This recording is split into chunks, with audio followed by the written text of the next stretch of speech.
And people always told me, "Oh, you're so funny." And one night I was out with some friends, and we actually had made a bet.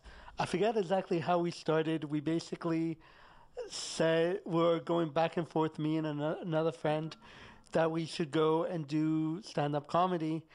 And we had made a bet about which Sunday was going to be Super Bowl. And we agreed that whichever one of us was wrong would have to go do stand-up, an open mic night at a comedy club. And as it turns out, we were both wrong because we both actually didn't have a day that was a Sunday. So we were both wrong. So we both had to do open mic. And once I was going to go do it, I remembered I had seen a comic called Crazy Legs Forenska, I believe was his name, a comic from the US who did Just for Laughs. And he had cerebral palsy. And I remember sitting watching his act. I remember there was one joke that he said, every time I'm arguing with my wife, she tells me, "Stop shaking your head at me." And I remember laughing at that, and I thought, okay, what a great way to kind of reach out to people about your disability. And I basically wrote a 5-minute set. And the joke you heard at the beginning about my condition and that it means slightly effed up, I'll censor it for the radio just in case. That was the first joke I ever told. I got a laugh and I was hooked. That's great. So what basically is what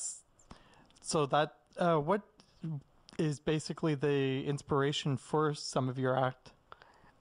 I think in part it's people's attitudes, people's misconceptions, and a lot of the time it's just stuff that happens in a day-to-day life as I'm going around downtown.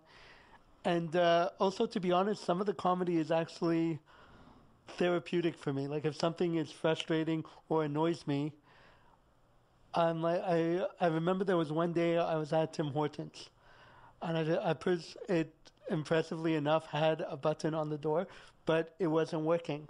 So someone opened the door for me. I went in, got a cup of coffee, and as I'm leaving and I go to push the button, the person working there told me, "Oh wait, let me get it for you. It was getting too cold having the door open automatically, so we disconnected the button." And at first I was shocked, and then I was angry, and then I'm like, you know what? That's a really good joke. So then that became part of my routine about why have a button if it's not going to work. That leads up. That's a good lead into my next question. Are there any personal experiences you share with your audience?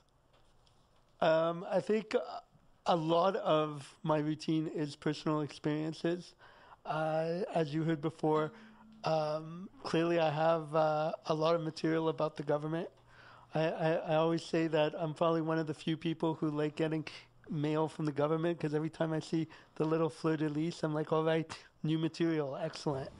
But I think, actually, I would say 90 to 95% of my routine is just personal experience, people's attitudes about my disability, some of the attitudes, some of the responses I get. It could be someone coming up to me at a shopping center, or experiences I've had with relationships.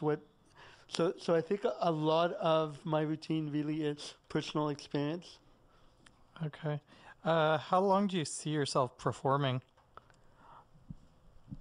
I don't see myself stopping performing. I do have plans to do more shows, be it strictly comedy or also getting in more to the motivational speaking side. I've done some work with entrepreneur groups about overcoming challenges. I always like doing the overcoming challenges routine or talks in a place that's not necessarily accessible, because I think that makes the point, overcoming challenges. Yeah, getting in here was overcoming one challenge. So I don't really see myself stopping at any point. Okay. Why do you perform? I perform I mean, there is the aspect of I enjoy it. There certainly is the thrill of connecting with an audience, but also I think in terms of spreading my message, I'm actually now I do have a website called sureican.info, which I'm actually redesigning, and it's going to be changed to michaellifshitz.com, and simply use the slogan of "Sure I Can and You Can Too," which the "Sure I Can" part is the part about addressing people's misconceptions about disabilities. And I think, unfortunately, there's still a lot of misconceptions out there about people with disabilities. So there's that aspect of it, and the "and you can too" part is really, in for lack of a better word, inspiring people to overcome their own challenges. Okay. Is is there any link between your life as a businessman and your life as a comedian? There is actually, because in the financial planning that I do, one of the projects I work on is financial planning for parents of children with disabilities. And when I say the term children, I use that very loosely because sometimes it is an adult child. Just because I think, from the point of view of encouraging parents, that the basic goal of the project is to try and help the parents get to the point where financial resources will not be what limits their child's quality of life. And the slogan for the project is actually "Disabilities present enough challenges, finances need not be one of them." So it could simply be a question of, how do you plan for a child's education when it's not sure if they will be able to go to school? So I think in terms of advocating on behalf of people with disabilities, there's also addressing the financial planning side of making sure that the child will have the resources that they can do whatever possible with their life. Okay, that's great. When's your next show?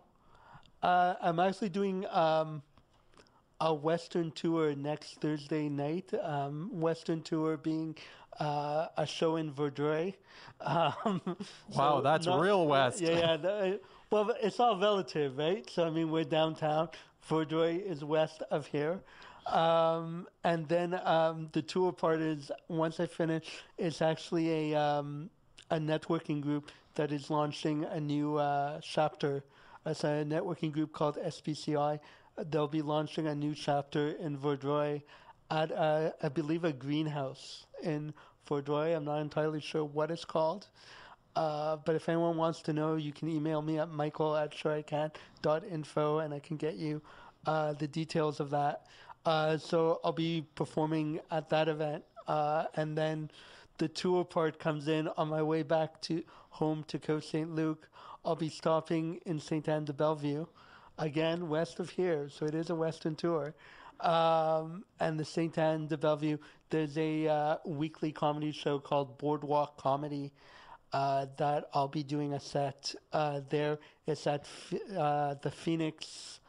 It's at a bar called Phoenix on the boardwalk, I guess, right at the end. I'm forgetting the name of the street, but again, email me. I'll be happy to give you details. And that's at 9 o'clock. So I'll be performing there as well. I will be doing a show June 24th at Kajibi's called Tailspin. And on June 30th, I will actually be at the Yuck Yucks in Ottawa. Wow, that's great. How can people get more info about your act? Well, there is the email, michael@sureican.info, and then I can add them to my email distribution list. Or I do have a group on Facebook called Michael Lifshitz Cripplingly Funny. And I post information about all my shows on there. That's great. Thank you for joining us today. Thanks a lot.